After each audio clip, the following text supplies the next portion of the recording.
Hello and welcome to another one of my Commodore 64 plug and play DTV impressions type thing. Following on from my previous one, this is Cybernoid 2. If the original Cybernoid wasn't difficult enough, they made the sequel Cybernoid 2 and followed the trend that a lot of sequels do, and that's make a game that's even more difficult. Again, the ship that you have is affected by this bloody annoying constant gravity,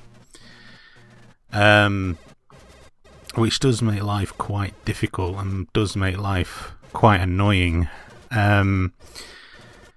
It was actually in playing this game that I discovered that there were other things other than bombs, as you can see there, just by sheer accident. However, it still remains a very, very difficult game. The graphics, I suppose, have had a very slight overhaul. They obviously still retain the same style as the previous game. But I mean, they're pretty much identical. It's not exactly a quantum leap, graphically speaking. It still retains the same style. I think it also recycles some of the bad guys as well. And as I say, gameplay wise, there's not really much in the way of improvement as such. I mean, there are some nice touches which aren't in the first game. But, and I think there's some additional power-ups as well that weren't in the first game. I mean, I honestly don't know, because I didn't really get far enough into the game. It's just one of those really difficult games that ultimately end up really, really annoying you.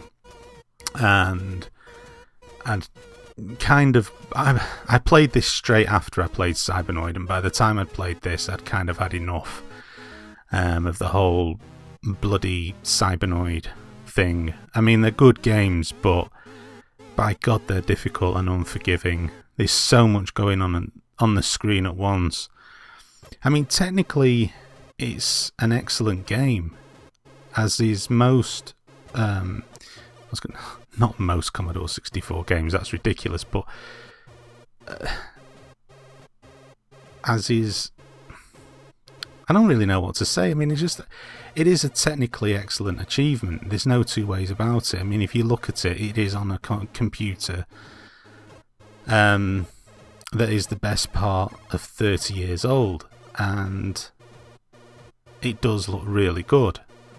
But the playability is what leaves a lot to be desired, and I don't know, it's a good game, but I find it difficult to get into. I think you really do need to be one of those.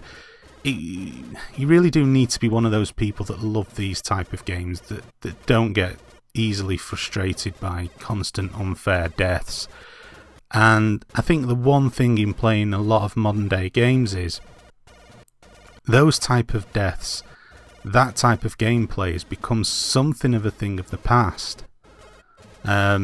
Nowadays games tend to be a lot more forgiving. You know, they don't want to put people off playing the games. They want people to come along and enjoy playing them.